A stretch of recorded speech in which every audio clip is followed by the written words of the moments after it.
To answer question 1, risk management should also provide a rationale as to why you made a decision.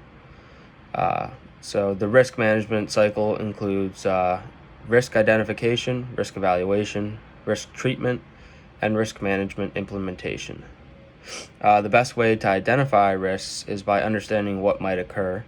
So this can be achieved by through accident reports, what has already happened, legal precedents, so how what happened has been legally handled, having your facility examined to eliminate possible risks, and attending seminars and conferences about risks.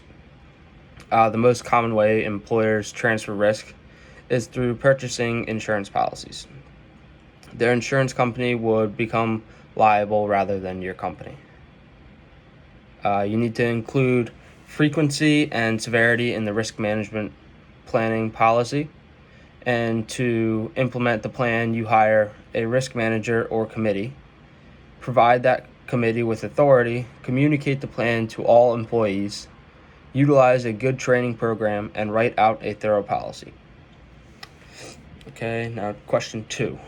An emergency action plan is a written document required by particular OSHA standards.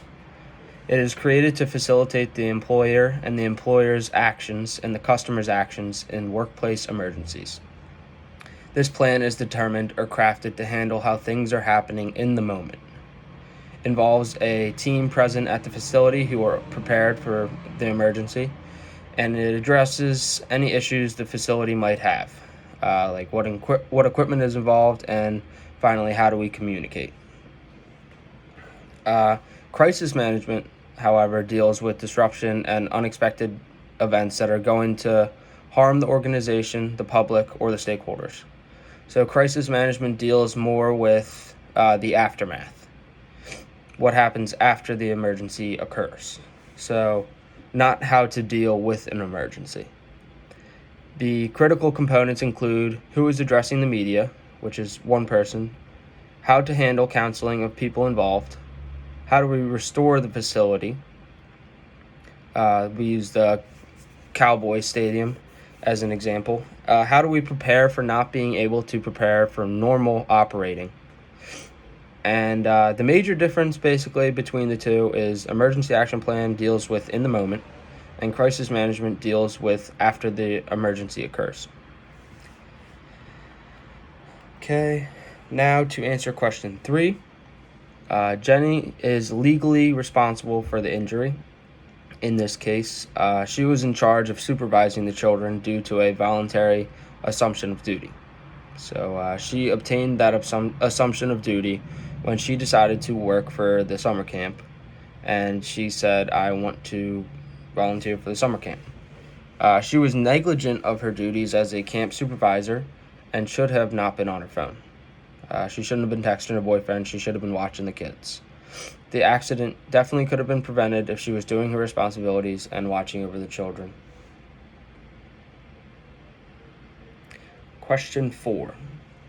The first item I noticed looking at this document is that it doesn't say this is a waiver at the top. So every waiver needs to disclose that it's a waiver, and it should be the first thing on the document. The document does have a place for a guardian of legal age to sign, which is required. So that's good. And it is in clear English for the parts that are there. And it's at an 8th grade reading level. However, it doesn't state any risks that can occur. So the risks need to be listed on the document of everything up to including death.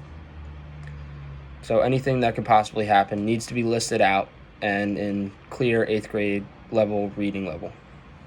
And the document must not be contrary to public policy. So the public policy for go-karts would need to be followed by Karts and Eats. This waiver needs a lot of work, in my opinion, especially listing what risks are included and the fact that the document has to be stated that it is a waiver. Those are the two big ones. Question 5.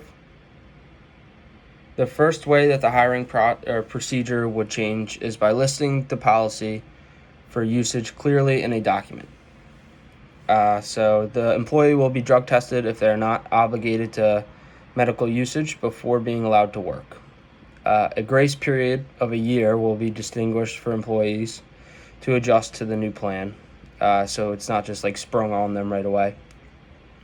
If the employee has medical permission, they must provide the proper documentation upon hiring, and there will be a policy to state that. In the event of an accident, employees will be tested because they're not supposed to be using marijuana on property. It does not matter if they have medical permission, they should not be high at work. The policy must clearly state this, and what will happen in the event of usage, and be in accordance with the Drug Free Workplace Act of 1998. The policy will also state that if an employee causes an accident while high, they will be fired.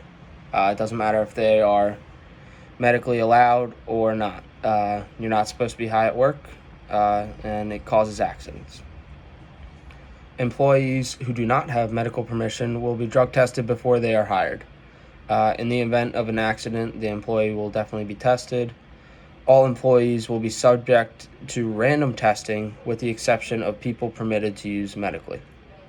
This policy will be clearly stated, and employees will not be allowed to bring marijuana into the workplace in any situation because they must use it away from property anyway, so there's no reason for them to have it on the property and be using it on the property.